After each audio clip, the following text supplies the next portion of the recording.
we've been talking about the relationship of the family, and probably the most critical thing, and Tex, you mentioned it earlier, and that was about forgiveness. And I think that's probably one of the greatest needs in all of our families is to be forgiven and to be able to forgive. And forgiveness is really at the center and at the very heart of Christianity. It's why Jesus came. That's why he died on the cross. And of course, on the cross, he said, Father, forgive them, for they know not what they do. And so at the very heart of what Christianity is all about is forgiveness. And so when we come to the family life, we find that forgiveness is critically important, and especially in developing a relationship with others. And the closest person, the person you love the most, often I found, I don't know, and don't misunderstand me on this, but the greatest hurts come from the people you love the most. And it's because you love them so much and you love so deeply that you feel the hurt so greatly. And so in any marriage, good marriages, as a matter of fact, the better the marriage is, probably the deeper the hurt feels. So it's not, when you say you have to forgive or be forgiven, it doesn't mean that you don't have a good marriage, but forgiveness has got to be right at the core and the heart of everything. That's my take on it. So let me just throw it out to you guys. And how important has forgiveness been in your relationship, and from your perspective, how important is forgiveness? Well, I think it's like what you said, and in any marriage, any relationship, you need to have forgiveness. But in marriage, I think it's just vital. Without it, I don't think we would still be married. Because you go through so much in life, there's going to be ups and downs, and if you want to have intimacy and you want to keep going, you're going to have to learn to forgive, or you will drift apart and just kind of coexist, and that's not the point of marriage. Kelly, let me ask you that as a follow-up on that. You know, and you tell me if I'm wrong in this assumption, but you know, a lot of times girls are presented growing up, their knight in shining armor is going to come along, and then you kind of have subconsciously, I would think, that idea, you know, that, and then all of a sudden you see his flaws, and you see that he's not the knight in shining armor, he's just the regular guy. And so how do you deal with that as forgiveness? Or is that forgiveness, or is that just acceptance? Yeah, I think that's something. We watch TV and we see marriages, we kind of idealize what marriage is going to look like, and then when it comes down to it, it's hard work. It's getting up and having to face difficult decisions and being disappointed in people, and it is a challenge. But I think it's important to know that it's supposed to be that way. It's not supposed to be this knight in shining armor, and that's not really even how God intended it. We are there to help each other grow and become more like Christ.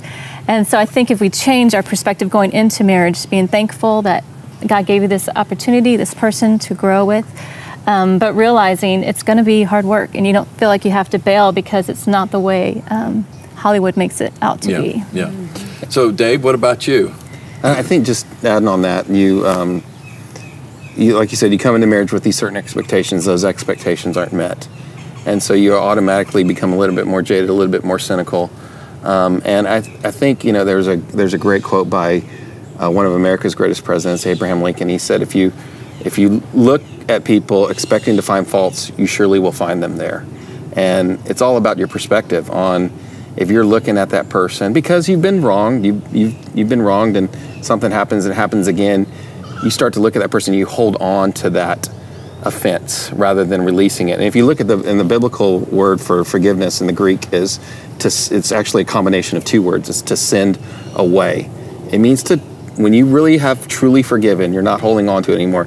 You've sent it away to the cross of Christ. He's forgiven that, you've forgiven that, and then it's gone. So it's, I think, a lot about perspective within forgiveness too, releasing and then having that perspective to see the good within the person rather than the bad. Let me share the flip side of that too, is that, and I had a friend who was just a great man of prayer and taught on prayer, and was really a blessing for me. But he said that when you're criticized, or if someone, you know, sees something in you, and he says if you would have the perspective of, if they knew the truth, the whole truth, and nothing but the truth, it would be much worse than their criticism. You know? Yeah. So, and you know, that, which is a spirit of humility, of really realizing who you are. So what what keeps us, Tex? What's the greatest hindrance for forgiving, would you say? Selfishness on my part. You know, I think because sometimes I can be selfish and want my way, and if you're doing it another way, then maybe I start building up barriers and hindrances, and maybe you've hurt me and vice versa, and I have a choice to forgive or not to forgive. And if I hold it, then that's only hurting me. It's not just hurting you, but it's hurting me too. And that hurts my relationship with Jesus if I'm holding unforgiveness. Yeah, you know, in most situations, when we hold it in, we don't ever hurt the other person. Yeah. It's really, we're just hurting ourselves, and it's what I find. And the only way in hurting the other person in the relationship is that then there's a barrier. There's a wall that builds up in the relationship. So, what has been helpful to you guys on forgiving? I mean, you know, forgiveness. I don't think it comes naturally. I might say it comes supernaturally, because. But what helps you to be able to forgive when you've been hurt? I think a lot of times there's the issue behind the issue. And so there may be an explosion or anger or whatever that comes out, but that's not the root of the issue. The root of the issue is something deeper. And so you've got to get to the root of the issue. And a lot of times the best time to get to the root is not in the middle of a big blow up. It's whenever there's calm.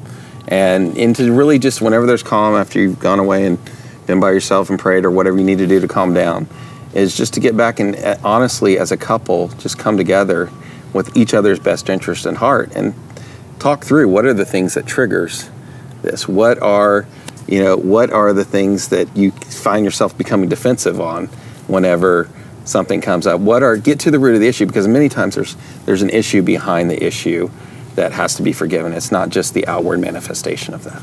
You know, and one thing, and I want to just kind of say something there. This really hadn't been our problem, but I know a lot of people that it is a problem, and that is some people have a problem just talking to each other. In other words, they explode and lose their tempers, and so just having that conversation when you get down to the deep things is hard because the hurt and pain is so deep. And one of the things that we have recommended for couples to do if they are in that situation is to go to a public place and talk about these things. Go out to eat, go into where in other words you'd be embarrassed to raise your voice and yell, so that you can kind of have a conversation, reasonable conversation about these things in a manner that is right, because sometimes when you talk about the issue behind the issue, it can be really hurtful, and so we need to kind of be in a position where we're not going to just yell and scream at each other. It's got to be listening, talking, and listening. Would that be a thing that y'all would say, being able to listen? Yeah, and bottom line, go ahead. Without judgment, just say, okay. I'm thinking in my mind, sure, and yet listen to what his heart's saying. Vice versa, if he's come to me and said, I spoke to you harshly, or I hurt you in what I said, and really listening and saying, okay, and then just saying, okay, Lord, give me the grace to forgive him, and vice versa. Yeah, and this has been recent. Last night. Last night, that's true. And so you never get past this. It's something that's always there that you have to, do. And so forgiveness is critically important. And I would say probably if you're going to have a long-term growing relationship, you've got to learn to forgive and to be forgiven and to seek forgiveness and to humble yourself. And grace is applied to the humble heart. And it goes back to that spirit of humility that allows us to forgive and to be forgiven.